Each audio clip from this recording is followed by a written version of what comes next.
Hello, welcome to Greenhat-Redbeard Adventures. Some bad news and some good news before I get started with this video. This video is going to be about my new backpack, but before I get into showing you the new backpack, I know that there was some people on a previous video who asked for a more updated review on my Frost River Cliff Jacobson signature pack. And I told them, I can't remember, although I can't remember exactly what it is I said to them, but unfortunately it's not going to happen. So what had happened is I accidentally ripped the canvas material on my backpack and practically just destroyed it. Basically, the shorter version of what had happened was that I was removing a patch on my backpack, the front flap that comes up down over top, the rain flap or cover flap, whatever you want to go about calling it.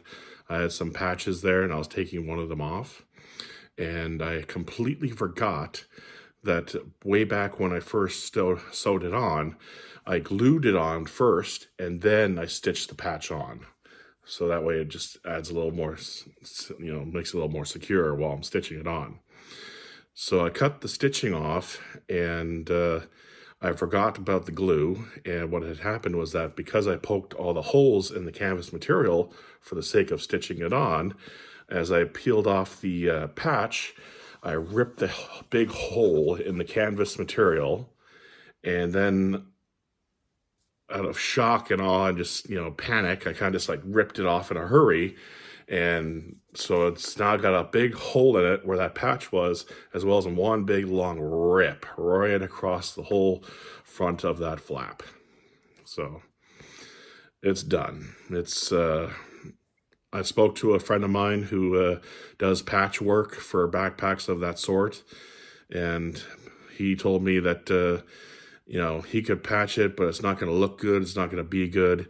And it's likely not going to, given the position of where the damage is, and it's the fact that it's on the front flap, it's probably not going to work out too well.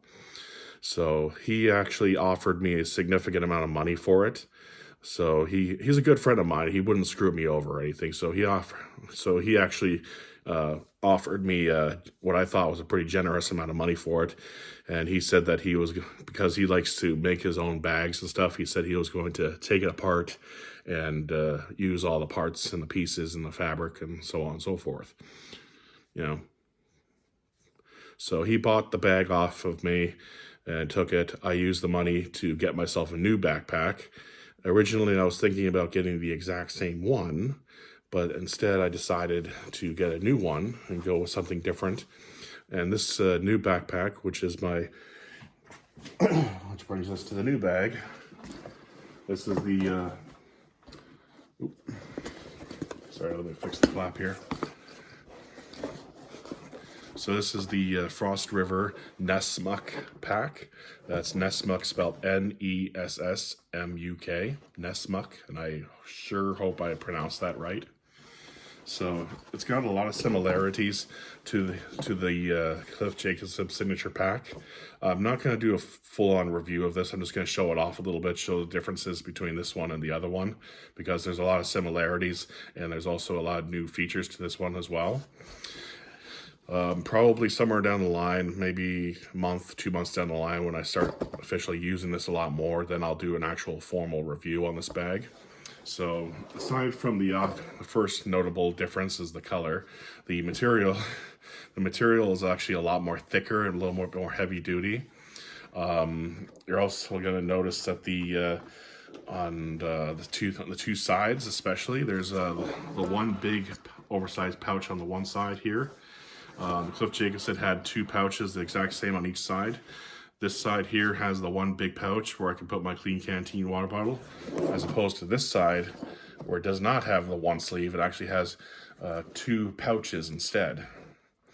And for those of you, I'm sure, who are wondering about the pocket sleeve, there's also on this side here, there's a pocket sleeve that goes right on the outside of the formal bag. But in behind this main pouch, there's a little pocket sleeve there where you can put your silky saw folding saws or hatchet or something like that. And yes, there is one on this side as well. And it's right here as well. It slips right in here. And for those of you who are wondering, no, it's not a all the way through sleeve or anything. It is closed off on the bottom, so it is just one big pocket. It's not like you could stick a full-size axe through it or anything like that. One of the other big differences is the carrying handle on top here. As you can see, it's actually attached to the front flap here, as opposed to being attached back here where the shoulder straps are with the other backpack. And that's going to be probably one of my other big concerns, is because I like to hang my backpack onto a tree, up off the ground, keep it off the ground. And with this one here, it's not. This one has a leather handle, and it's attached to the flap here. So I'm a little concerned about hanging it like this, because it's going to be hanging off the flap.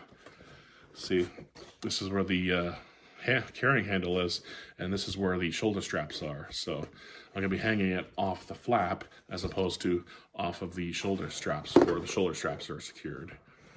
So I'm a little concerned about that, and I'm thinking what I'm probably going to end up having to do is I might have to make the toggle bigger and a little bit longer, so that way, instead of hanging my backpack off of the handle because of where the position is, I might have to do it off the shoulder straps instead.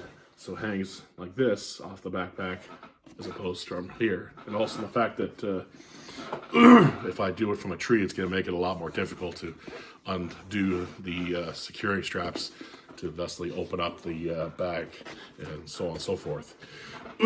Excuse me. The inside contents of this backpack are pretty much the exact same as the Cliff Jacobson signature pack. For those of you who have watched my previous videos in regards to the Cliff Jacobson signature pack, you got your you got your two little flaps on here with a nice little belt buckle to secure everything in. It's one big open pouch on the inside here. It's all opened up like that. But there's also one zipper pouch that hangs off the one side here. It's stitched onto the outer side edge here. And there's a nice zipper pouch there. Very convenient. I love that feature. I love that's there.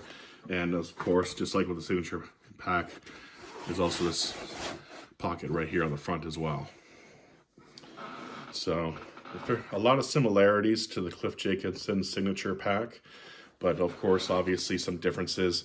Of course, being the fact that there's the two pouches instead of the one big open pouch, the color of the material, as well as the fact that this is more heavy duty by comparison.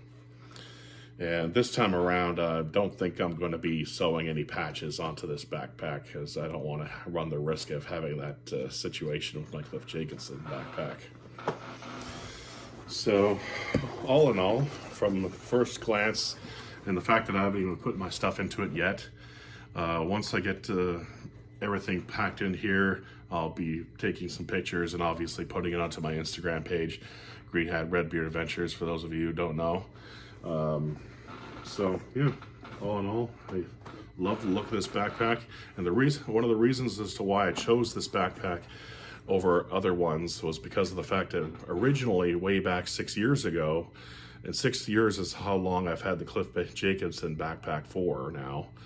And for those of you who are wondering, when I first was doing my research way back 6 years ago, my choice actually came down to between this one and the Cliff Jacobson signature pack. And initially I chose the signature pack, the Cliff Jacobson, over this. So when I was deciding on what new backpack I wanted to pick, I decided it was time to go with this one here. I called them up, asked them to save me one, and I went and picked it up. So tomorrow morning, I'm gonna take it out on my hike and see about fixing up some toggle options for hanging my backpack on the trees whenever I'm out and about, especially now if there's snow on the ground. And overall, I'll give you an official review on this pack probably somewhere down the line, a month or two down the line, when I've actually used this a significant amount. So anyways, just thought I'd fill you in on that particular details. This is Greenhat-Redbeard Adventures. Stay safe, have fun.